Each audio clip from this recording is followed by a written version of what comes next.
আমার আসাতেজা একরাম এখানে উপস্থিত আছেন, তাদের সামনে কথা বলা আমার জন্য একটু কষ্টের, একটু অস্বস্তির, কিন্তু তারপরেও আসাতেজা একরাম শিক্ষকবৃন্দের নির্দেশ সেটা মান্য করাটাও আমার জন্য গুরুত্বপূর্ণ। সেজন্য কিছু কথা সবক শোনানোর নিয়ত করে আমি পেশ করছি। আমাদের হাজী সাহেব যে তেলাওয়াতগুলো করেছেন এর মধ্যে কোরআনে কারিমের একটা গুরুত্বপূর্ণ সূরা সূরাতুল ফজরের কয়েকটি আয়াত তিনি তেলাওয়াত করেছেন। এই সূরার শুরুতে আল্লাহ রাব্বুল আলামিন বলেছেন ওয়াল ফাজরি ওয়া লায়ালিন আশর, ফজরের শপথ এবং 10টি রাতের শপথ।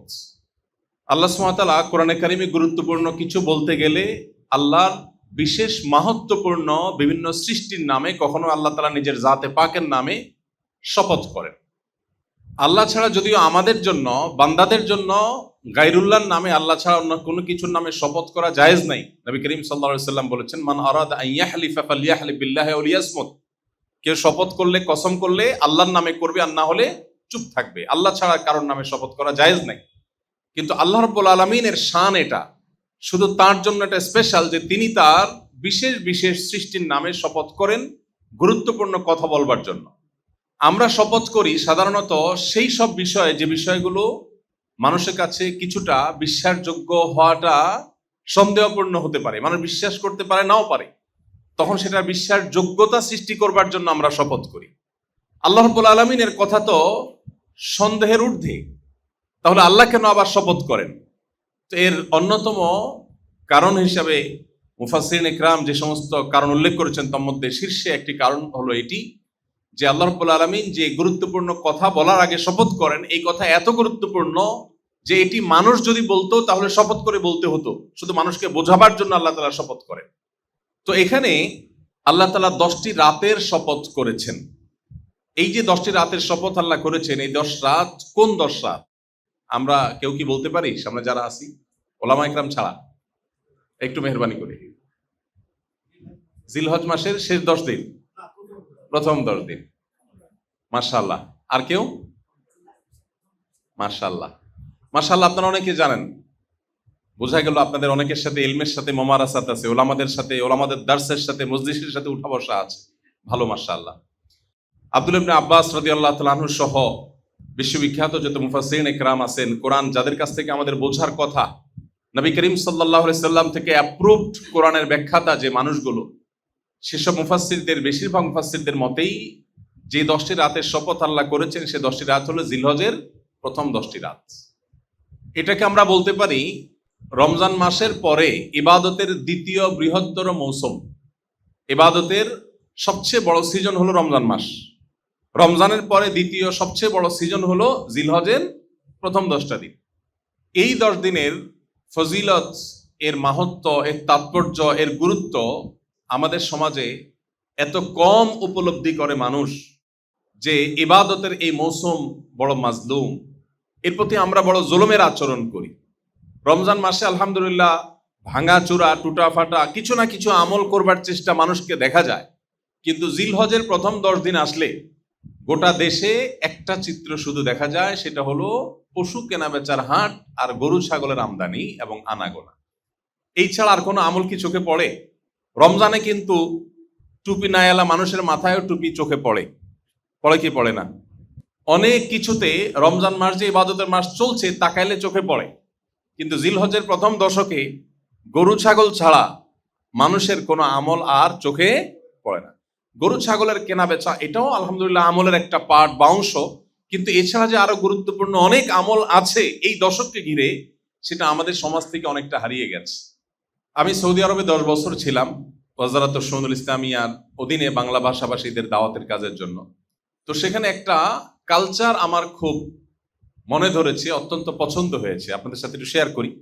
সেটা হলো, আমি লক্ষ্য করেছি বিভিন্ন বাসা বাড়ির অলিতে গলিতে, বাসা বাড়ির সামনে, গ্যারেজে, গেটের ওখানে ছোট্ট ছোট্ট ডিভাইস রাখা অনেক জায়গায়, সব বাসায় না, অনেক বাসায়, কোনো কোনো শপিং মলে, সুপার শপে, কোনো কোনো দোকানে ছোট্ট ছোট্ট ডিভাইস রাখা। এই ডিভাইসগুলোতে তাকবীর, তাহলিল, তাহমিদ, এই দশকে যেটা বেশি বেশি উচ্চারিত হওয়ার কথা, সেগুলোর অডিও মৃদু ভলিউমে, হালকা ভলিউমে চালু করে রাখা আছে। উদ্দেশ্য, পথচারী বা আশপাশ দিয়ে যারা যাবে তারা যেন এই আওয়াজ শুনে তাদেরও স্মরণ হয়, তারাও যেন তাকবীর ধ্বনি মুখে উচ্চারণ করে আল্লাহু আকবার, আল্লাহু আকবার, লা ইলাহা ইল্লাল্লাহ, আল্লাহু আকবার, আল্লাহু আকবার ওয়ালিল্লাহিল হামদ। আমার কাছে এই জিনিসটা খুব পছন্দ হয়েছে, কারণ সারা বছর জুড়ে আমল তো করা হয় না। এই দশকে নবী আলাইহিস সালাতু ওয়াস সালামের নির্দেশনা আছে এই দিনগুলোতে, জিলহজ মাসে, ফাকতিরু ফিহিন্না মিনাত তাকবীরি ওয়াত তাহলিলি ওয়াত তাহমিদ। এই দিনগুলোতে তোমরা বেশি বেশি তাকবীর করো, আল্লাহর বড়ত্ব প্রকাশ করো, আল্লাহর একত্ববাদ প্রকাশ করো, আল্লাহর প্রশংসা জ্ঞাপন করো। এই নির্দেশ নবী আলাইহিস সালাম দিয়েছেন এবং বলে দিয়েছেন ফাকতিরু, বেশি বেশি করে করো। বেশি বেশি তো দূরের কথা, কম কমও আমাদের দ্বারা করা হয়ে ওঠে না। এই দৃশ্যটা দেখার পর আমার মনে হয়েছে যে আমার নিজেরও গাফেল মন, অবচেতন মন এরকম কোন জায়গা দিয়ে যেতে যখন কানে আসে তাকবীর, সাথে সাথে মুখ দিয়ে উচ্চারিত হয়, দোয়া আসে, লোকটা আমাকে স্মরণ করিয়ে দিয়েছে। আল্লাহ বলেছেন ওয়াযাক্কির ফাইন্না যিকরা তানফাউল মুমিনিন, স্মরণ করায় দাও, ইমানদারদের উপকারে আসে এতে। আমি গত কয়েকদিন আগে আমাদের বাসার নিচে, আমি ঢাকায় যেখানে থেকে, আমার বাসার নিচে গেটে এবং আমার বাসার ঠিক সামনে একটা মসজিদ আল্লাহ আমাদের করার তৌফিক দিয়েছেন। ওই মসজিদের গেটে আর বাসার নিচে দুই জায়গায় দুইটা সাউন্ড বক্স, ছোট্ট সাউন্ড বক্স, মৃদু ভলিউমে, যাতে ডিস্টার্ব হয় না কারোর, পথচারীরা গেলে যেন শুনতে পায় কানে কিছু একটা আওয়াজ আসে। বলেছি যে সারাদিন যত মানুষ যাবে তারা যেন একটু করে শুনতে পায়, মৃদু ভলিউমে একটু তাকবীরের আওয়াজটা চালু করে রাখার জন্য। উদ্দেশ্য যে অন্য মানুষ যদি এটা শুনে একটু তাকবীর পড়ে, আল্লাহ যদি আমাকে একটু সওয়াব দান করে। আপনারা এখানে অনেক নেতৃস্থানীয় ব্যক্তিবর্গ আছেন, অনেক গুরুত্বপূর্ণ ব্যক্তিবর্গ আছেন যাদের সমাজে ইনফ্লুয়েন্স করবার সুযোগ রয়েছে। এই ইনফ্লুয়েন্সিয়াল মানুষজন যারা আছে, আপনাদের কাছে আমার একটা আবদার আছে, আমি লোকটা সামলাতে পারছি না। আজকে ঢাকায় জুমার পরেও আমি আবদার রেখে আসছি, আপনাদের কাছে আবদারটা করতে চাই, একটা বিশেষ আবদার করব আমি। এই আবদারটা করার উদ্দেশ্য আমল করা। এটা বলার আগে এত কথা বলে নিচ্ছি এজন্য যে আপনারা এই আবদারটাকে বাস্তবায়নের চেষ্টা করবেন ইনশাআল্লাহ। আবদারটা হলো, আমাদের দেশে কোরবানিকে কেন্দ্র করে যে পশু কেনা বেচার হাট বসে, এই হাটগুলোতে প্রায় সব হাটগুলোতে মাইক লাগানো হয়। কারণ পুরো হাটে অনেক ঘোষণা দিতে হয়, অনেক অ্যানাউন্সমেন্ট করতে হয়, অনেক কথা বলতে হয়, কেউ যেন হাসিলের টাকা ফাঁকি দিয়ে না যায়, ঘোষণা দিতে হয়, নানাবিধ ঘোষণা দেওয়া লাগে, আছে না নাই? আমি খুব সচেতনভাবে লক্ষ্য করেছি, কোনো কোনো জায়গায় আমার কানে এসেছে যে, মানে আমি নিজে কানে শুনেছি যে এই মাইকগুলোতে ঘোষণার ফাঁকে ফাঁকে বিভিন্ন রকমের গান বাজনা বাজানো হয়। আমি জানি না আপনাদের খুলনা এলাকাতে এরকম কোথাও হয় কিনা, বাট আমি ঢাকায় শুনেছি নিজের কানে। তো আলহামদুলিল্লাহ, ঢাকায় আমি যেখানে শুনেছি, আমি সেখানে সাথে সাথে ওই এলাকায় আমি বসবাস করতাম, ওখানে হাট কর্তৃপক্ষের কাছে আমি গেছি, কয়েকজন ভাইকে সাথে নিয়ে যে তাদেরকে হাতে পায়ে ধরেছি এবং বলেছি, যেই ইবাদতকে ঘিরে আপনাদের রুটি রুজির ব্যবস্থা হচ্ছে, যেই ইবাদতকে ঘিরে লক্ষ কোটি টাকার লেনদেন বাংলাদেশের জাতীয় অর্থনীতিতে হয়, যেটাকে ঘিরে বাংলাদেশে 2-3-4 দশক আগেও ভারতের গরু ছাড়া কোরবানি করা যেত না, দেশীয় গরু দিয়ে কোরবানির চাহিদা পূরণ করা যেত না। কোরবানির এই ইবাদতের বদৌলতে, এই ইবাদতের উসিলায়, ইসলামের এই গুরুত্বপূর্ণ আমলের বদৌলতে বাংলাদেশ আজ পশু প্রতিপালনে স্বয়ংসম্পন্ন হয়েছে। এর অবদান কোরবানির, অন্য কিছুর না। কোরবানি ছাড়া অন্য কোনোভাবে প্রণোদনা দিয়ে কোনো সরকারও বাংলাদেশকে অন্তত পশু পালনে বা আমিষের চাহিদায় স্বয়ংসম্পন্ন করা এটা সম্ভবপর ছিল না। আমরা আমাদের শৈশবে কৈশোরে বাজারে গেলে দেখতাম সাদা সাদা বড় বড় ইন্ডিয়ান গরু ছাড়া বাজার, সয়লাভ, এগুলো ছাড়া বাজার চলে না, কারণ দেশীয় গরু দিয়ে চাহিদা পূরণ করা যেত না। কিন্তু আপনারা লক্ষ্য করেছেন গত বেশ অনেক দিন ধরে, অনেক বছর ধরে ইন্ডিয়ান গরুর দরকার হয় না, আমাদের দেশীয় গরু দিয়ে আমাদের বাজারের চাহিদা পূরণ হয়। আমি প্রত্যন্ত অঞ্চলে আসুন্নাহ ফাউন্ডেশনের মানব সেবার কাজে যাওয়া লাগে। আমি লক্ষ্য করেছি গ্রাম বাংলার একেবারে অসহায় দরিদ্র মানুষজন, অনেক বিধবা নারী, উপায় উপার্জন নাই, ছোট ছোট 2টা বাছুর 2 বছর পালার পর অনায়াসে সেগুলোতে 1.5-2 লাখ টাকা ইনকাম করে তার সংসারটা তিনি চালাতে পারছেন। গত কয়েকদিন আগে আমাদের যে সমস্ত আসুন্নাহ ফাউন্ডেশন থেকে স্বাবলম্বীকরণ প্রজেক্টের আওতায় আমরা যে সহায়তাগুলো করি, এগুলোর আবার আমরা ফলো আপ করি। তো গত কয়েকদিন আগে একটা রিপোর্ট আমাদের কাছে আসলো, আমরা আমাদের সোশ্যাল মিডিয়া, আমাদের ফেসবুক পেজও আমরা প্রচার করেছি, যে একজন নারী অসহায়, তাকে একটা বাছুর আমরা দিয়েছিলাম, সম্ভবত 25 বা 30 হাজার টাকা বা এরকম কাছাকাছি হবে, এরকম দামের। তো 2 বছরের মাথায় এখন সেটা বিশাল বড় ষাঁড়ে পরিণত হয়েছে এবং আলহামদুলিল্লাহ সেটা বাজারে প্রায় 1.5 লাখ টাকার কাছাকাছি, 1 থেকে 1.5 লাখ টাকার মাঝামাঝি এটার মূল্য আশা করা যাচ্ছে তিনি পাবেন। তো এরকম হাজারো কৃষক, হাজারো গরিব মানুষের মুখে হাসি ফুটছে, তাদের সংসার চলার ব্যবস্থা হচ্ছে। এই পুরো জিনিসটার ক্রেডিট হলো আল্লাহর এই নির্দেশ, ইসলামের এই বিধান, কোরবানির ইবাদত। এই ইবাদত না থাকলে এটা হতো না। এটা যদি আমরা ধরে রাখতে পারি, তাহলে ভারত যেরকম গোশত রপ্তানি করতে পারতেছে, অস্ট্রেলিয়া করতেছে, ব্রাজিল করছে, নিউজিল্যান্ড করছে, বাংলাদেশও একসময় গোশত রপ্তানি করতে পারবে ইনশাআল্লাহ। জাতীয় অর্থনীতিতে জাকাতের কি ভূমিকা, কোরবানির কি ভূমিকা, এই জিনিসগুলোকে সবসময় পাশ কাটিয়ে রাখা হয়। আমাদেরকে শোনানো হয় কোরবানি আসলেই পশু প্রেমের মিথ্যা ওয়াজ, পশুর প্রতি মায়া দেখানো হয়। যারা সারাদিন চিকেন বার্গার বা বিফ বার্গার আর চিকেন নাগেটস ছাড়া যাদের সকাল বিকালের নাস্তা হয় না, তারা কোরবানি আসলে দেখবেন যে এইভাবে পশু হত্যা করা হবে, পশু হতে মায়া দেখায়। অথচ জাতীয় অর্থনীতিতে কোরবানির এত গুরুত্ব, সেই কোরবানির ইবাদত যেটা ইসলামের একটা গুরুত্বপূর্ণ বিষয়, একটা বিধান আল্লাহ, সেই ইবাদতকে ঘিরে রুটি রুজির ব্যবস্থা যারা করছে, আমি কোনো বাজারে গিয়ে বাজার কর্তৃপক্ষকে বলেছি যে এই মাইকে গান বাজাচ্ছেন, এর চাইতে বড় নিমক হারামি আল্লাহর জমিন আরেকটা হতে পারে না। যে ইবাদতকে ঘিরে আপনার রুটি রুজির ব্যবস্থা হচ্ছে, সেই ইবাদতকে আপনি কলুষিত করছেন। যারা ইবাদতের উদ্দেশ্যে গরু ছাগল কিনতে আসছে তাদেরকে আপনি গান শোনাচ্ছেন, এর চেয়ে বড় জুলুম আর অবিচার আল্লাহর জমিনে কি হতে পারে? তো আপনাদের কাছে আমার আবদারের জায়গা, এই মাইকগুলোতে বাজার কর্তৃপক্ষের কাছে যদি আপনারা দাওয়াত নিয়ে যান, 2-4 জন 5 জন মিলে যান, নসিহার সুরে, উপদেশের সুরে দাওয়াত নিয়ে যান এবং বলেন যে জিলহজের প্রথম দশকে নবীজি আমাদেরকে তাকবীর, তাহলিল, তাহমিদ পড়তে বলেছেন। এই মাইকে অ্যানাউন্সমেন্ট এবং ঘোষণার যে কাজগুলো হয় সেগুলোর ফাঁকে ফাঁকে গান না বাজিয়ে একটু তাকবীরের যে অডিও আছে ইউটিউব থেকে, ফেসবুক থেকে, সেগুলো বাজানো হোক, মুখ দিয়ে বলা হোক আল্লাহু আকবার, আল্লাহু আকবার, লা ইলাহা ইল্লাল্লাহু, আল্লাহু আকবার, আল্লাহু আকবার ওয়ালিল্লাহিল হামদ। তো গরু ছাগলের হাটে, পশুর হাটে মাইকগুলোতে তাকবীর বাজানো অন্তত দিনের ভিতরে 2-4 বার যেন বাজানো হয়। এর জন্য আমরা একটু কাজ করতে পারি না ইনশাআল্লাহ? আপনাদের প্রতি এটা আমার একটা আবদার থাকলো। আমি আলহামদুলিল্লাহ নিজে আমল করেছি বেশ কয়েক বছর আগে। এখন হজের সফরে থাকার কারণে আর এই তৌফিক হয় না, কিন্তু আমি সব জায়গায় যে আহ্বানটা করি যে নবী আলাইহিস সালামের হারিয়ে যাওয়া এই সুন্নতকে আমাদের জিন্দা করা দরকার। মুসলমানদের গলিতে অলিতে যেখানে জিলহজের প্রথম দশকে তাকবীর শোনার কথা, সারা বছর জুড়ে গান বাজনা, হারাম আওয়াজ এবং শব্দ আমাদের কানকে ভারী করে তোলে, আমাদের রুহানিয়ত, আমাদের আধ্যাত্মিকতাকে ধ্বংস করে দেয়, আমাদেরকে বাধ্য করা হয় গুনাহে লিপ্ত হতে। সেখানে জিলহজের প্রথম দশকে যেখানে কোন সাহাবী বাজারে যেতেন শুধুই একটু সরবে তাকবীর পাঠের উদ্দেশ্যে, আল্লাহু আকবার, আল্লাহু আকবার, লা ইলাহা ইল্লাল্লাহু, আল্লাহু আকবার, আল্লাহু আকবার ওয়ালিল্লাহিল হামদ, এই তাকবীরটা একটু জোরে আওয়াজ দিয়ে পড়বেন, এই উদ্দেশ্যে বাজারে যেতেন, কোনো কেনাকাটা না, যাতে করে তার তাকবীর শুনে অন্যরাও তাকবীর বলে ওঠে।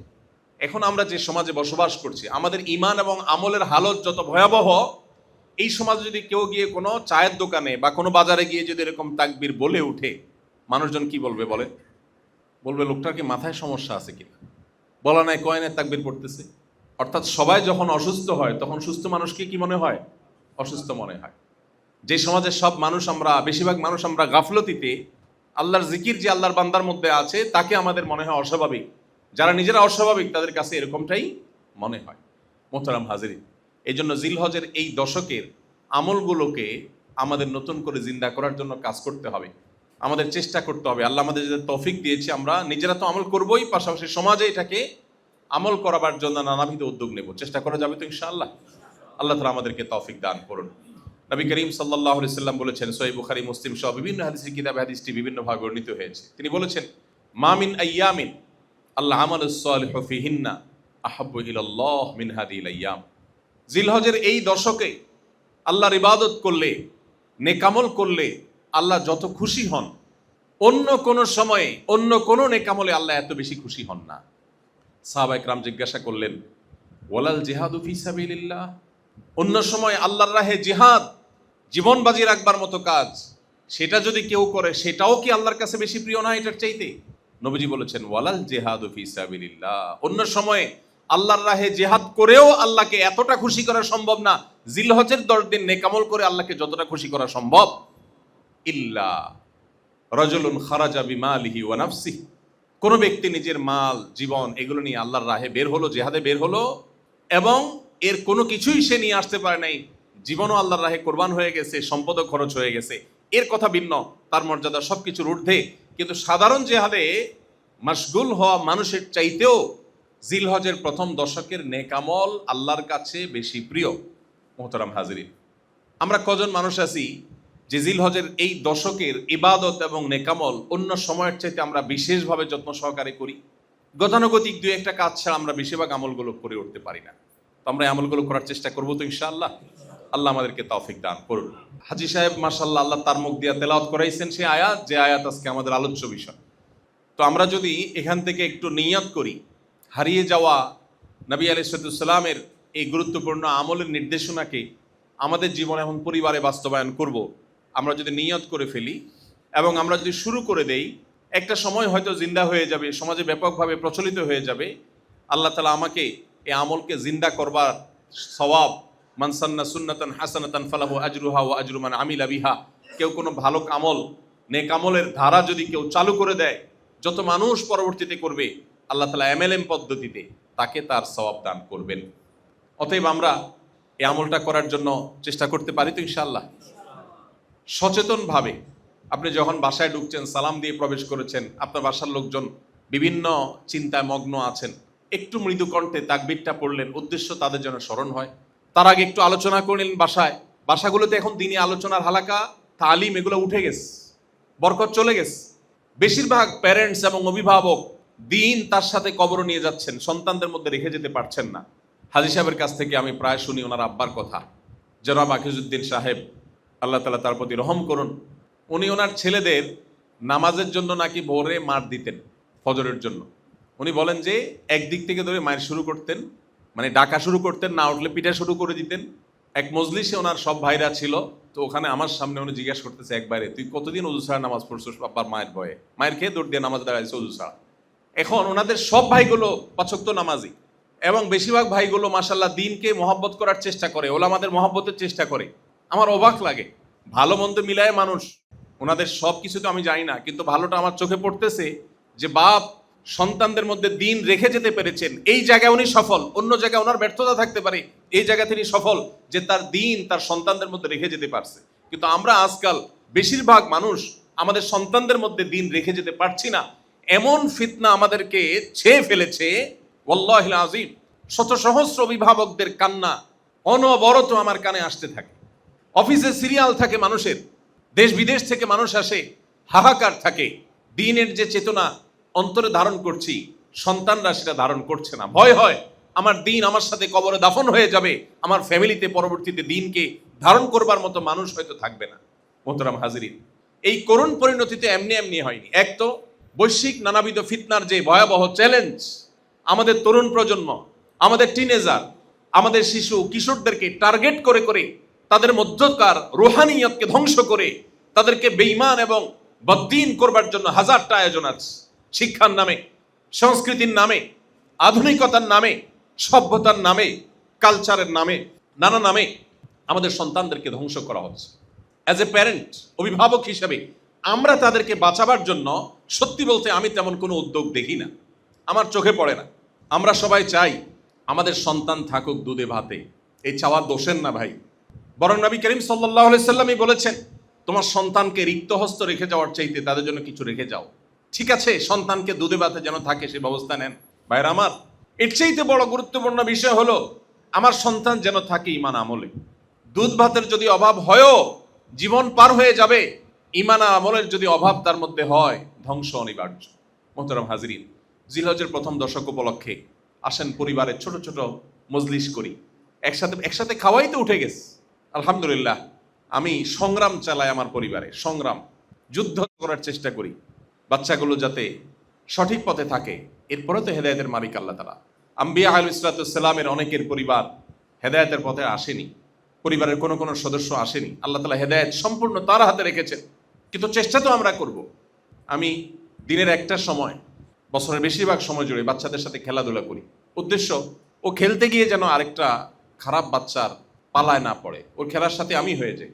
1 ঘন্টা বা কায়দা, 1.5 ঘন্টা বা কায়দা তাদের সাথে ব্যাডমিন্টন খেলি এবং নিয়ম করে প্রতিদিন একটা বেলা অন্তত এক প্লেটে পরিবারের সব সদস্যগুলোকে একসাথে নিয়ে বসে খাই। উদ্দেশ্য, যে অন্তত কিছুটা সময় যেন কাছাকাছি থাকে। এখন তো বাপ এক সময় ঢুকছে, ছেলে আরেক সময় ঢুকছে, মা এক সময় ঢুকছে, মেয়ে আরেক সময় ঢুকছে, কারোর কলেজ, কারোর ভার্সিটি, কারোর স্কুল, কারোর সাথে কারোর